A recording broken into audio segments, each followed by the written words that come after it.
दोस्तों नमस्कार। सुबह बने तो हर शाम को ढलना पड़ता है, बनने को मोती अमूल बर्फ को भी पिघलना पड़ता है। और ऐसे हाथ पर हाथ धरकर मत बैठो मेरे दोस्त, मंजिल पाने के लिए थोड़ा तो चलना पड़ता है। सफलता की एक नई इबारत जो इस बार हम लोगों के द्वारा लिखी गई है, उसी कड़ी में आज मैं सफल विद्यार्थियों की सूची में एक नाम और आपके सामने लेकर आता हूँ। मैं बिहार पीसीएस में सफल अभ्यर्थियों में से एक हमारी जो इंस्टीट्यूट से जुड़ी हुई अपराजिता हैं, जिनको आरडीओ का पद मिला बिहार पीसीएस 70वीं बीपीएससी में।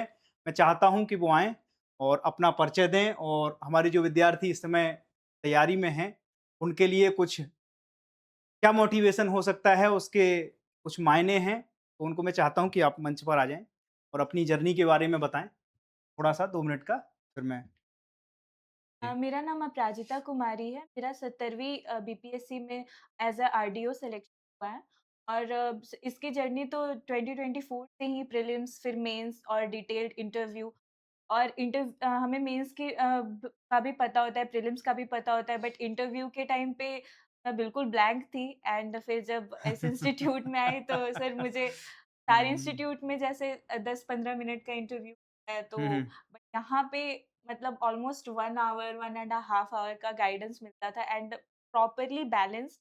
जैसे कि आपको टफ सिचुएशन में भी डाला जाएगा, लाइटर सिचुएशन में भी डाला जाएगा, ताकि रियल इंटरव्यू में आपको कैसे भी सिचुएशन मिले, आप उसको बहुत हुँ, अच्छे से हैंडल करो विदाउट एनी प्रेशर।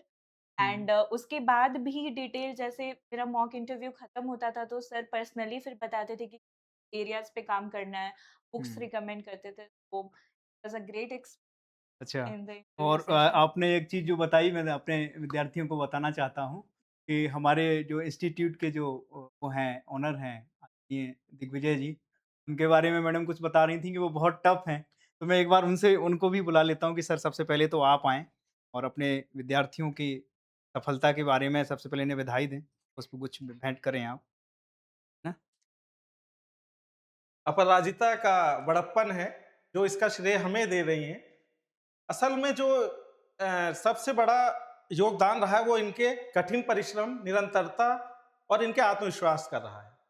और उसी के आधार पर इन्होंने ये उपलब्धि हासिल की है और इन्होंने न केवल अपना, बल्कि अपने परिवार, अपने क्षेत्र और यहाँ तक कि हमारा भी नाम रोशन किया है। इनको इस उपलब्धि के लिए हम सभी लोगों की ओर से बहुत-बहुत बधाई और आगे वाने आने वाले समय के लिए इनकी उन्नति के लिए बहुत-बहुत शुभकामनाएँ। और हमें पूर्ण विश्वास है कि ये आने वाले समय में अपने कर्तव्यों और अपनी ड्यूटी का पूरी तरह से निर्वहन करेंगी और देश, अपने राज्य, अपने क्षेत्र के विकास में बहुत बड़ा योगदान देंगी। और ईमानदारी से, और जैसा कि ये हैं, अब तक जिस ईमानदारी से इन्होंने इस कॉम्पिटिशन की तैयारी की और सफलता हासिल की, उसी ईमानदारी और निष्ठा से ये अपने कर्तव्यों का पालन करेंगी और देश के विकास और अपने क्षेत्र के विकास में एक महत्वपूर्ण भूमिका और योगदान देंगी। इनको अपने आने वाले भविष्य के लिए एक बार फिर से बहुत-बहुत शुभकामनाएँ और बधाई। हमारे प्रकाश रंजन सर अब स्टेज पे आएँगे, जिन्होंने बहुत अच्छा इनका मार्गदर्शन किया। आइए सर। सफलता के बाद एक बुलाया जाए, वेलकम किया जाए और फिर आगे का मार्गदर्शन किया जाए। सवाल ये नहीं है कि केवल यहीं पे रुका जाए, जर्नी क्या होती है कि अनवरत होती है। तो हम बुलाते क्यों हैं, ये तो आप को मैं थोड़ा एक्सप्लेन कर दूँ कि बुलाते इसलिए हैं कि वो कुछ संदेश देने का काम, कि आगे की जर्नी में वो संदेश काम आए। और आज जो यहाँ पे आई हैं, तो हमने इनके सीनियर से जो ऑलरेडी काम कर रहे हैं, उनसे हमारी बातें हुई। हमने ये भी जो जो इनके पदक्रम में और भी आगे हैं, कई सारे हमारे स्टूडेंट्स हैं जो कि आईएएस हैं, अभी सचिव के रैंक पे हैं। उन लोगों से भी हमने एक निवेदन किया कि भई ये जब बच्चे जाएँगे, तो उनको अपना आप मार्गदर्शन दीजिएगा। सवाल ये होता है कि प्रशासन में जाकर के ये किस तरीके की अपनी बेहतर एक्सपीरियंस से लोगों का वेलफेयर के काम को कर पाएँ और किसी के सफलता में अनेकों शिक्षकों का और बहुत सारे लोगों का योगदान होता है, माता-पिता का भी है, गुरुजनों का भी होता है। तो ये मेरा शुरू से पैशन रहा है कि स्टूडेंट्स को बुला करके आपके बीच में किया जाए, आपके बीच में प्रस्तुत किया जाए। तो ये तो कह ही चुकी हैं अपनी बातों को जो है वो। और ये फिर से एक कड़ी में अगर संभव है, ऐसा लगा हम लोगों को, तो फिर से ये कड़ियों में उपस्थित रहेंगे, है ना? और ये खुशी के क्षणों में एकत्र होना बड़ा हम लोगों ने झेला भी है, मतलब कि एक कठिन प्रोसेस के द्वारा। और दूसरी बात ये है कि ये बीपीएससी और यूपीपीसीएस, एक और ख़ास बात है कि ये दोनों की तैयारी कर रही थी। तो दोनों की तैयारियों में यूपीपीसीएस में भी लगभग इंटरव्यू स्तर पे ये पहुँचे। बीपीएससी में तो इन्होंने सफलता का गोल दाग ही दिया। तो आगे भी शुभकामनाएँ हैं कि यूपीएससी की आगे की जर्नी में इंसान का प्रयास होता है कि वो आगे जर्नी अपनी जारी रखे। तो उस जर्नी को ये जारी रख रही हैं, ठीक है? तो इसमें आपको शुभकामनाएँ आगे के जीवन संदेश के लिए। जो बच्चे बेचारे अभी तैयारी कर रहे हैं, वो इन चीज़ों को बहुत महत्व देते हैं, क्योंकि जब हम तैयारी में थे, उस समय ये सोचते थे कि वो इंटरव्यू में क्या बोलते हैं, क्या चीज़ें रहती हैं। तो क्या-क्या चैलेंजेज़ रहे आपके जीवन में? वो मैं जानना चाह रहा हूँ। पूरी जर्नी में 2024 से आपने बताया, 2024 से मैं इस पूरी जर्नी में थी। क्या चैलेंजेज़ थे? क्या कंडीशन, यहाँ पे रहने में क्या दिक्कतें थीं? या घर से बिछड़ने का क्या वो रहता है? वो सारे मानसिक और फिज़िकल जो भी चैलेंजेज़ आपके जीवन में आए हैं, वो थोड़ा-सा हमारे विद्यार्थियों को हम चाहते हैं कि फिर सबसे पहले प्रिपरेशन स्टार्ट किया, बहुत मैंने बहुत फेलियर्स देखे क्योंकि कंटिन्यूअस मेरे प्रीलिम्स नहीं। बताएँ। और अगर बीपीएससी में भी मेरे 9-6 था था, हुँ, हुँ। फिर 7th में क्या हुआ तो फिर वो उसके बाद प्रीलिम्स का कोई आइडिया नहीं। ये बहुत लंबी जर्नी है और आपको पेशेंस रखना है और खुद पे भरोसा रखना है कि स्टार्टिंग में हो सके तो लोगों को जल्दी मिल जाता है, कुछ लोग बहुत फेलियर्स देखना पड़ता है स्टार्टिंग में। आपको खुद पे भरोसा रखना है कि आप अच्छे से, आपका ज़रूर सिलेक्शन हो। और बस प्रोसेस को अगर आपका एक में नहीं हुआ तो फिर आपको ये नहीं रिग्रेट करना है कि मेरा उसमें नहीं हुआ। सेकंड आपका जो नियरेस्ट एग्ज़ाम है आप उस हुँ, पे हुँ। फ़ोकस करें और मतलब आप देते रहिए एंड डेफिनिटली मतलब सिलेक्शन बैकअप होगा। अपने पास रखना है।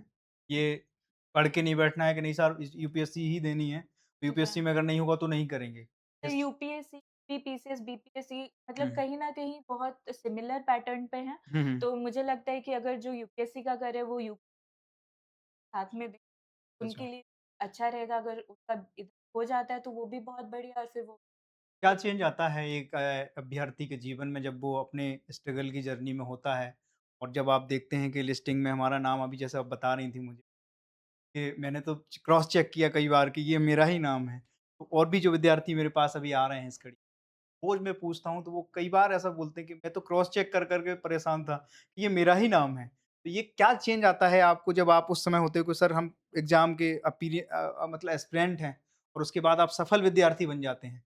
दोनों में क्या फ़र्क आ जाता है? आप तो दोनों फ़ेज़ से गुज़री हैं।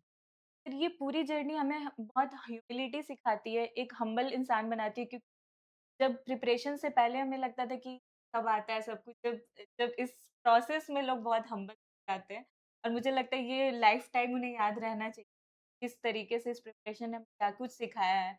डिसीजन मेकिंग, हार्डशिप्स और जब मतलब आपको लग रहा है कि आपका होगा तभी भी आपका रिज़ल्ट नहीं आ सकता।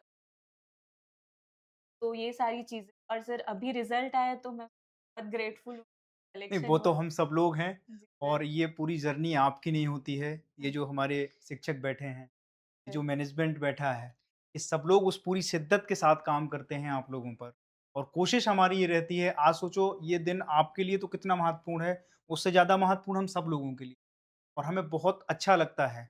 और अब मैं बस इतना सा चाहता हूँ कि पूरे इंस्टीट्यूट की तरफ से, हमारे पूरे मैनेजमेंट फैकल्टी की तरफ से, कि अब आप एक सफल विद्यार्थी हो चुके हैं, अब आप एक ऑफ़िसर बन चुके हैं।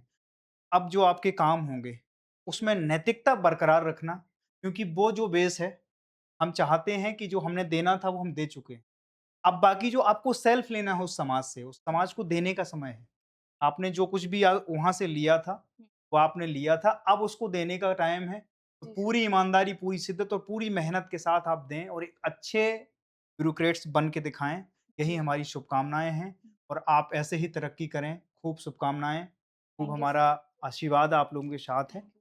ठीक सर है? मैं एक और बात बोलना चाहूँगी बिल्कुल, आप कि बताएँ। जैसे मेरा इंटरव्यू था तो ऐसा लगता था कि सर लोग का भी इंटरव्यू है क्योंकि वो लोग भी बहुत प्रिपेयर्ड होके आते थे, उसके बाद बहुत बताते थे कि देखो ऐसे करो तो ऐसा हो जाएगा, ऐसे इस प्रश्न। पूरी तैयारी में मैं हाँ, आपको बताऊँ, कि अगर हम लोग प्रिपेयर नहीं हैं, आपको प्रिपेयर कर ही नहीं पाएँगे।